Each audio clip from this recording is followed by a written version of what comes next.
ლევან, პოლიციელების მხრიდან მოქალაქეებზე ძალადობის მორიგ შემთხვევას ჰქონდა გუშინ ადგილი, ამჯერად გორში და ამჯერად ძალადობის ფაქტი ჟურნალისტის ტელეფონმა დააფიქსირა, ამიტომ ამბავი გავრცელდა, თითოეულ ჩვენგანამდე მოვიდა და დღეს შეფასების ერთ-ერთი მთავარი საგანია. შესაბამისად, დავიწყოთ სწორედ იმაზე საუბრით, რა ჭრილში უნდა დავინახოთ ის, რაც გორში მოხდა. როგორია თქვენი პოზიცია? ორი მოქალაქის მიმართ ჯგუფურად ძალადობა უნდა შეფასდეს როგორც რამდენიმე პოლიციელის მიერ სამსახურებრივი უფლებამოსილების გადამეტება, თუ ეს ცდება მხოლოდ რამდენიმე სამართალდამცველის მიერ ჩადენილი დანაშაულის სიმძიმეს.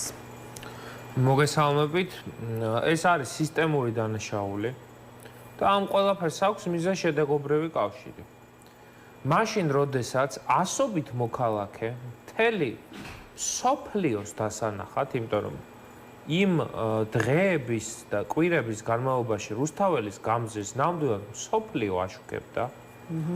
ფაქტობრივად მთელი საღამოს განმავლობაში პირდაპირ ეთერში გადაიცემოდა დარბევის ყველა მომენტი და კადრი, ამ დროს არ ერიდებოდა ხალხს და უმოწყალოდ ცემდნენ დემონსტრანტებს. ამის შემდეგ ვინმეს უკვირს, რომ პოლიციელი იძალადებს მოქალაქეზე, როდესაც გონია, რომ მას არავინ არ უღებს. სინამდვილეში დღეს მე მოусმინე ქართული ოცნების ზოგიერთ წარმომადგენელს და მთავარი პრეტენზია ერთ-ერთი რაც წააყენეს, რომ თავს ნუ მოგჭრით რა, ჩუმად ურტყით ხალხსო. რომ სალაპარაკო არ გახდეს ეს ამბავიო. თქვენ გესმით ხო ეს რა ქვეყანა არის?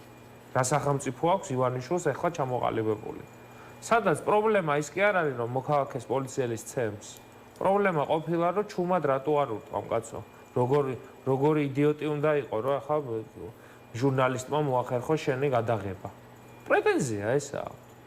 და რას ნიშნავს? ეს იცით როგორ არის? დღეს გამოვიდა, თქვენ წაიკითხეთ, შინაგან საქმეთა ეგრეთ წოდებული მოადგილე, სანქცირებული დარახველიძე, რამდენადაც მახსოვს.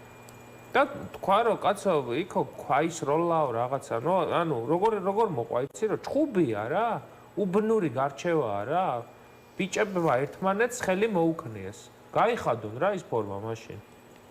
ეგეთი გაგიგიათ, ბანდა-ბანდაზე ვჩხუბობ თუ რა არის? იქ ეგრე იყო რუსთაველის გამზირზე, რომ ის გეუბნებოდნენ, რომ სახელმწიფოს სახელით კი არ ვძალადობ მე შენზე. არა, ისე მოვდივარ გირტყავ. ანუ ეს რა უბედურება არის? პოლიციელი დღეს ამბობდა ლევან, ერთ-ერთი პოლიტიკოსი, გორელი პოლიციელების მხრიდან მოქალაქეების მიმართ ძალადობაზე ხმები წლებია დადის, თუმცა სანამ ვიდეოზე არ ვნახეთ, ყური არავის შეუბერტყავსო, აი მართლაც რატომ რეაქცია მხოლოდ ამ ფაქტზე, როცა როგორც ამბობენ, უშუალოდ გორში მანამდეც ძალადობის ერთი არის ის, რომ ახერხებს სამწუხაროდ ხელისუფლება, რომ ძალიან ბევრი ჩვენი თანამოქალაქე დააშინოს და ამ ფაქტების შესახებ საჯაროდ არის საუბროს, მათ ოჯახის წევრებზე ახდენენ ხოლმე უმეტესად ზეგავლენას და მეორე ამბავი არის, რომ სამწუხაროდ ამ ქვეყანაში ხალხი მიეჩვია ამას. გეუბნებით ახლა სადაც გორში ძალადობენ, ეს ვის უნდა გაუკვირდეს? რუსთაველის გამზირზე რეები აკეთეს. აი ლევან ხაბეიშვილი როგორ ცემეს. და სანამ აი მართლა მსოფლიო მასშტაბით არ დადგა და ეუთოს სადამკვირვებლო მისიამ და ესე იგი მოსკოვის მექანიზმა და აი თელმა დედამიწამ სანამ არ მოითხოვა ლევან ხაბეიშვილის ცემაში მონაწილე პოლიციელების დაკავება, უბრალოდ მოძალადეების დაკავება, მანამდე რა მექნეს? და იქაც ყველა არ აყავთ დაკავებული.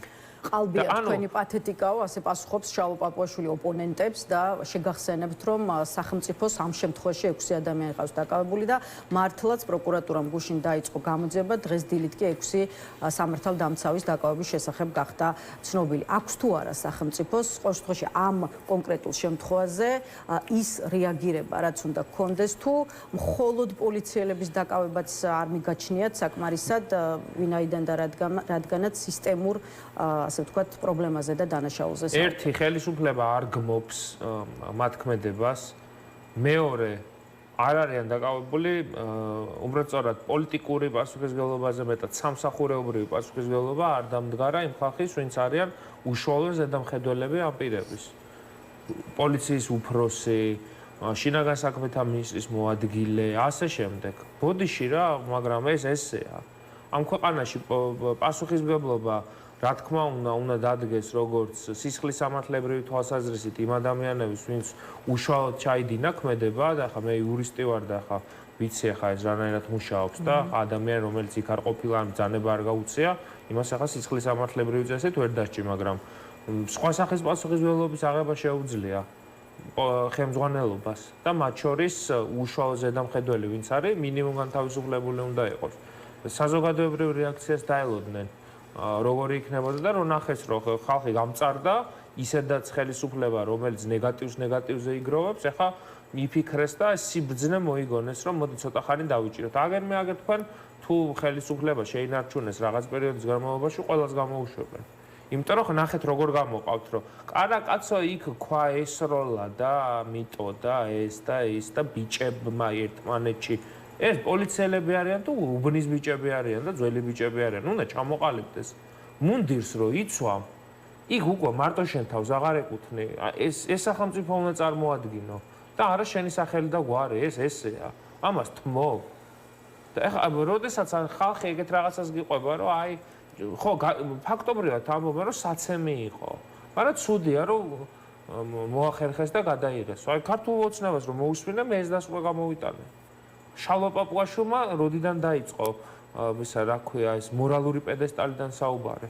არ გამოვა ეგ ამბავი, იმიტომ რომ ეს არის ხალხი, რომელმაც რაც თბილისის დედაქალაქში დაატრიალა, არ ვიცი ხა.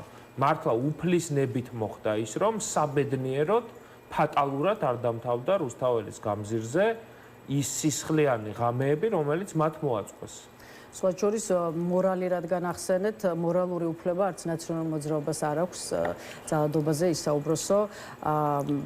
მაგალითად, გახარიას პარტიაში გაკეთდა ეს განცხადება მსგავსი ძალადობრივი ფაქტების გამო თავის დროზე 2012 წელს საზოგადოებამ უარი უთხრა ნაციონალურ მოძრაობის ხელისუფლებას, როცა ჩვენ ვამბობთ, რომ ოცნება განაცდა, სწორედ ეს არის ამის ერთ-ერთი ნათელი მაგალითი. ასე გამოეხმაურნენ კიდევ ერთხელ ყოფილი პრემიერის პოლიტიკურ ძალაში იმას, რაზეც ახლა ჩვენ ვსაუბრობთ. არც ნაციონალურ მოძრაობას უყვარს ლევან, როდესაც წარსულს აძახებენ და არც ქართულ ოცნებას მოსწონს, როდესაც ნაციონალური მოძრაობის ხელისუფლებასთან ადარებენ, თუმცა ასეთი პარალელები მოგწონთ თუ არა ეს პოლიტიკასა და საზოგადოებაში ხშირად ჩნდება. შესაბამისად, რას უპასუხებთ მათ, ვინც აი ამდენი წლის მერეც ფიქრობს, რომ ხო, ნაციონალურ მოძრაობას არ აქვს მორალური უფლება სხვების ძალადობაზე ისაუბროს.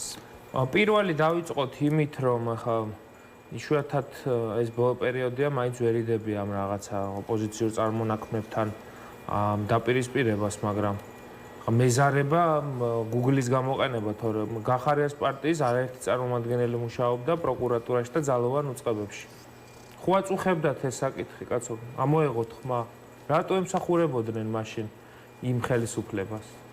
მე 12 წლის ვიყავი ნაციონალური მოძრაობა რო წავიდა და ეგენი იყვნენ მაღალჩინოსნები შინაგან საქმეთა სამინისტროში და პროკურატურაში. ეხლა მეზარება უბრალოდ ამოღება თორე ეგ ფაქტები მაქვს. ამ ხალხს აქვს მორალური უფლება, მაშინაც რომ იქ იყვნენ და ახლაც რომ მორალური პედესტალიდან საუბრობენ. მე მგონი ყველაზე მეტად ამის თქმის უფლება არ აქვს გიორგი გახარიას პარტიას, რომელსაც 20 ივნისზე პასუხი არ აქვს გაცემული. ეხლა მათ თუ გონიათ რომ აქ ანგელოზები არიან ძალიან შემცდარა, უკიდურესად. იმიტომ რომ ამ ქვეყანაში ერთ-ერთი ყველაზე სისხლიანი დარბევის შემოქმედები არიან ისინი და მათი ძვირფასი პრემიერ-მინისტრი, რომელიც ღმერთმა უწყის ახლაც ადიმყოფება. და რაზე როგორ მუშაობს ქართული სახელმწიფოს ბედნიერებისთვის. ბოდიში, მაგრამ ანუ ამ ხალხს რატო აქვს? აი ეს უბედურება ვერ გავიგე, რომ ხალხი, რომელიც იყო მათ შორის ნაციონალური მოძრაობის ხელისუფლების ნაწილი, მერე ქართული ოცნების ხელისუფლების ნაწილი, უმეტესად მუშაობდნენ ძალოვან უწყებებში, რომლებიც, ნუ, ისა რა ქვია, ზოგი საერთოდ ნაციონალური მოძრაობის ახალგაზრდული ორგანიზაციის ნაწილი. ასე შემდეგ. მე ამას არ უყურებ ნეგატიურად, იმიტომ რომ, ნუ, ნაციონალური მოძრაობა მიმაჩნია პოზიტიურ მოვლენად ამ ქვეყნის ისტორიაში, მაგრამ ისინი ხო ამით წარმოაჩენენ თავს, რომ ერთი უბედურება, მეორე უბედურება და ორივე უბედურების ნაწილები თუ იყვნენ ეს ხალხი, საერთოდ ხმას რაზე იღებენ? აი ვინმე მომიხსნას. მე არ ვთვლი ასე. ნაციონალური მოძრაობა მიმაჩნია არსებითი განღვევის შემოქმედ პოლიტიკურ ორგანიზაციად და ქართული ოცნება მიმაჩნია არსებითი უკუსვლის პოლიტიკურ ორგანიზაციად, მაგრამ მათ მიაჩნიათ, რომ ორივე ერთი უბედურება იყო და გიორგი გახარიას პარტიის წარმომადგენლების დიდი ნაწილი ან ერთგან იყვნენ, ან მეორეგან, ან ორივეგან ერთად და ანუ ამ ხალხს ხო საერთოდ არ აქვს მორალური უფლება და რაც შეეხება ნაციონალურ მოძრაობას, მინიმუმ პოლიტიკური პასუხისმგებლობა აიღო იმ გადაცდომებზე, რომლებიც ობიექტურად იყო და 2012 წელს, როდესაც ქართულმა ხალხმა გადაწყვიტა, რომ ხელისუფლება უნდა შეცვლილიყო, ნაციონალურმა მოძრაობამ ქართული ოცნებისგან განსხვავებით და ედუარდ შევარდნაძის ხელისუფლებისგან განსხვავებით, შვიდად წყნარად და სამხრეთ კავკასიაში პირველად ხელისუფლება გადააბარა მშვიდობიანად. ეს თემა რომ შევაჯამოთ და მე უკვე სხვა აქტუალური საკითხები. თეა წულუკიანის პოზიცია მინდა გავაცნო მაყურებლებს, ყველა პოლიციელს მოვუწოდებ სიფრთხილისკენ, თქვენ ყავთ მტრები, ჩასაფრებულები, რაც მოხდა, გაუხარდათ, საზარელი სანახავი იყო. იმ 6 პოლიციელს მინდა ვუსაყვედო, რომ თქვენ ამათ მიეცით სალაპარაკო. ნუ მივცემთ მტრებს სალაპარაკოს, ეს არის თეა წულუკიანის მიმართვა სამართალდამცავი სტრუქტურების წარმომადგენლებისთვის. სწორედ მისი პოზიცია ჰქონდათ ხედველობაში, როდესაც ისაუბრეთ ხელისუფლების წარმომადგენელთა გამოხმაურებებზე და თქვით, რომ ვერ დაინახეთ ძალადობის დაგმობა და პირიქით დაინახეთ მესიჯი, რომ აი ეს ყველაფერი მოფარებულში და ჩუმად გააკეთონ ისე, რომ ხალბატონი თეა წულუკიანის მთავარი პრეტენზია ამ 6 მოძალადესთან არის ის, რომ შავში ბნელში რატო არ გალახეთ ეს ხალხი. თავი პრეტენზია ესა მეტი არაფერი არ არის, რომ არაპროფესიონალი მოძალადეები ხართ. როგორ მოახერხეთ, რომ მედია საშუალებების წარმომადგენლებმა აღბეჭდეს თქვენი ეს სამარცხვინო და მოძალადეობრივი აქტი. რო ეს ბიჭებო, რა არის ეს ძალადობასაც პროფესიონალიზმი ჭირდება. ეს არის პრეტენზია, აბა მეტი რა უნდა გამოიტანო. აი აქედან. და ახლა ის ხელისუფლება, რომელიც 14 წელია ადამიანურ ტრაგედიებზე პედალირებით ცდილობს ხელისუფლების შენარჩუნებას, ის ხელისუფლება ნუ ლაპარაკობს სხვის სიხარულზე და სხვის უბედურებაზე რა. ეს არის სირცხვილი. იმიტომ რომ ამ საკითხში მე პირადად ვარ უკიდურესად დელიკატური. მიუხედავად იმისა, რომ არის რიგი შემთხვევები, როდესაც კონკრეტული აი ესეთი უბედურებები როცა ხდება, მიმაჩნია რომ უფრო მეტად უნდა იყოს პოლიტიკური სპექტრი ჩართული, მაგრამ როდესაც ოჯახებს ან თვითონ კონიუნქტურაა ისეთი შექმნილი, რომ ნაკლებად სურთ მათ ამ საკითხის პოლიტიზირება, მე ვიცავ იმ მინიმალურ ეთიკურ, მორალურ და ადამიანურ ნორმებს, რომელიც თითოეულ ქართველს წესით დარიგით გვაქვს. ლევან, ამ კვირის სხვა მნიშვნელოვან საკითხებსაც გადავალოთ. თვალე ერთ-ერთი ასეთი კი 26 მაისის აქცია. ამ თემაზე მით უფრო უნდა ვისაუბროთ, რამდენადაც ნაციონალური მოძრაობა აქციის ორგანიზატორი, ოპოზიციური ალიანსის შემადგენელი პარტია და ვიდრე მორიგი მასშტაბური პროტესტის შესახებ ქართული ოცნების გამოხმაურებაზე გკითხავთ, იქამდე გვითხარით თავად ალიანსი რამდენად კმაყოფილი ხართ იმით, რაც 26-ში საღამოს საათებში ვნახეთ, რამდენად თქვა ამ აქციამ ის სათქმელი, რაც ორგანიზატორებს ჰქონდათ და რა იყო ეს მთავარი სათქმელი, ეს კიდევ უფრო საინტერესოა. მე მგონია, რომ 26 მაისი იყო ერთ-ერთი მნიშვნელოვანი საეტაპო გამოცდა ქართული ოპოზიციისთვის და განსაკუთრებით ოპოზიციის ალიანსისთვის. მე მგონია, რომ ქართულმა ხალხმა დამატებითი შანსი მისცა ალიანსს ყოველ შემთხვევაში ნამდვილად. იმიტომ რომ ეხლა გასაგებია, რომ ეს ერთგვარი ტესტი იყო, მიიღებდა თუ არა ნდობას ალიანსის მიერ წარმოებული პროცესი და მე მგონია, რომ მრავალრიცხოვნობით ეხლა ჩემ დამოკიდებულებაზე არ არის. ბევრი ხალხი იყო. ბევრი ხალხი მოვიდა აქციაზე, რომელიც 100%-ით იყო პარტიული, ანუ ორგანიზებული იყო პარტიების მიერ. ეს ხო არ იყო გამოცხადებული, რომ ზეპარტიული აქცია, სამოქალაქო საზოგადოება გამოვა სიტყვით, ასე შემდეგ, ხო? წლების განმავლობაში იყო ესეთი აქციები. ეს იყო ძალიან ვიწროდ, ყველა მიცოდა, რომ გამოსვლელები იქნებოდნენ პოლიტიკური პარტიების წარმომადგენლები. მეორე, არავითარი წინასწარი განსაკუთრებული ინტრიგა ამ აქციასთან დაკავშირებით არ არსებობდა. უბრალოდ მე მგონია, რომ სწორად იყო ხალხისთვის ახსნილი, რატომ უნდა ყოფილიყავით 26 მაისს ბევრნი, რომ ერთი ოპოზიციას დამატებითი мотиваცია მისცემოდა, მეორე ქვეყნის შიგნით და ქვეყნის გარეთ მტრებსა და მოყარეებს ენახათ, რომ ქვეყანაში პროტესტი გრძელდება და მესამე, ამ ქვეყანაში ბევრი ხალხის გამოყვანის შემოქმედი, როგორც წესი, არის ბიძინა ივანიშვილი.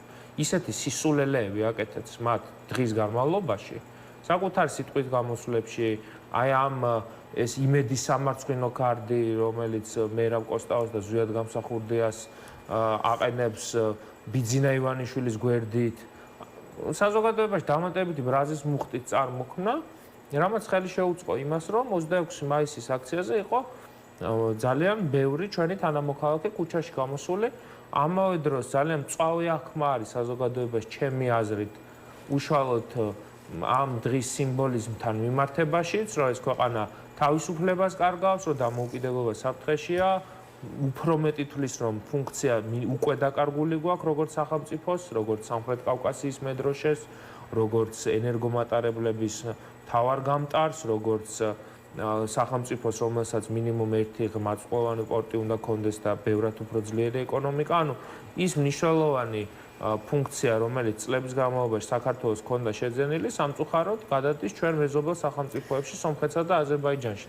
მე მგონია, რომ ჩვენი საზოგადოება თან ისიც უნდა გავითვალისწინოთ, რომ ოპოზიციას არ ჰქონდა ხა ისეთი ფინანსური რესურსი, რომ ძალიან დიდი კამპანია ეწარმოებია, სამწუხაროდ ფინანსური რესურსის პრობლემის გამო დიდი ორგანიზებაც ახლა ვერ მოხერხდა, რომ რეგიონებში უამრავ ჩვენს მხარდამჭერს და მოქალაქეს სურდა რეგიონებიდან თბილისში ჩამოსვლა, მაგრამ სამწუხაროდ ვერ მოხერხდა მათი ამ ლოჯისტიკის დალაგება და ფაქტობრივად ეს აქცია მხოლოდ და მხოლოდ აი ასე სიტყვით, გამოსვლებით, სოციალური მედიის კომუნიკაციით და ასე შემდეგ ოპოზიციამ შეძლო თავის სათქმელი მაინც მიიტანა. ამ ტესტის კონტექსტში მინდა ჩაგეკითხოთ, რომელიც თქვენი აზრით ოპოზიციური ალიანსის შემთხვევაში უკვე ჩაბარებულია. ამ ორი დღის განმავლობაში ამ ორი დღის განმავლობაში სხვა შორის ალიანსის სხვა წარმომადგენლებისგანაც მოვისმინეთ განცხადება, რომ ეს იყო სწორედ ათასობით ადამიანის მხრიდან ალიანსის პოლიტიკის მხარდაჭერის გამოხატვა. მაინც მინდა გკითხოთ, ცოტა გადაჭარბებული ხომ არ არის ამ პროტესტის ამ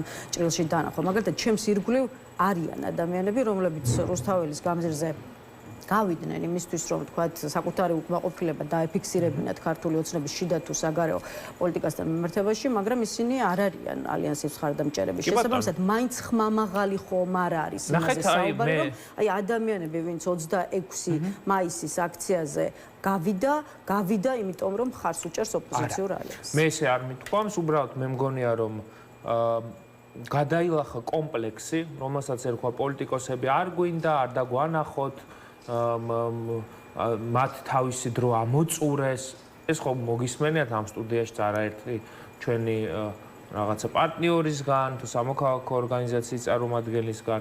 ახლა მე შორს ვარ იმ აზრისგან, რომ ახლა რაღაცა ეს იყო მხოლოდ და მხოლოდ ამ мотивაციით გამშვალული ადამიანების ერთობა, მაგრამ ბევრმა ამ კომპლექსს გადააბიჯა.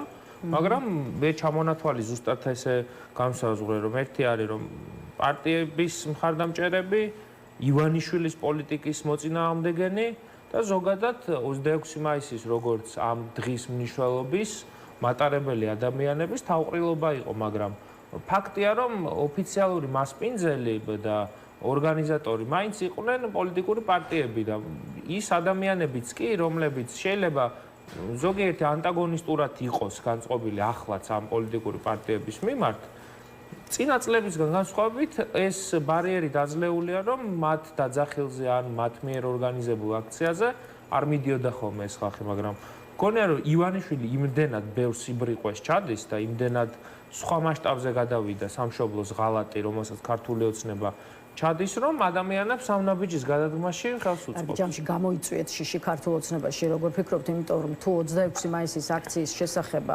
ხელისუფლების წარმომადგენლების შეფასებებს გადავხედავთ, დავინახავთ, რომ მათ სულ რაღაც 5000 ადამიანამდე დაინახეს 26-ში ქუჩაში გასული. ეს არის განაჩენი რადიკალური ოპოზიციისთვის. Facebook-ის ერთი friend list-ი იყო ის, ვინც ჩვენ რუსთაველზე ვიხილეთო შალვა პაპუაშვილის შეფასება გაგაცანით თქვენს და მაყურებლებსაც.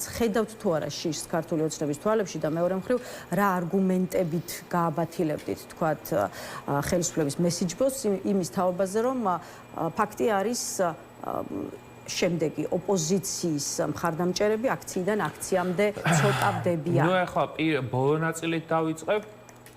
მე არ ვარ ოფთალმოლოგი, რომ ახლა დავეხმარო შალვა პაპუაშვილს, რომ თვალებში გამოიხედოს, რომ 5000 კაცზე მეტი იყო თუ ნაკლები. არ ვარ ეგ პროფესია, მე არ მაქვს, ხარო? მისი რა ქვია, მხედველობა შევამოწმო მე, მაგრამ ფაქტია პრობლემები აქვს ძალიან სერიოზული. ან უსინდისოა.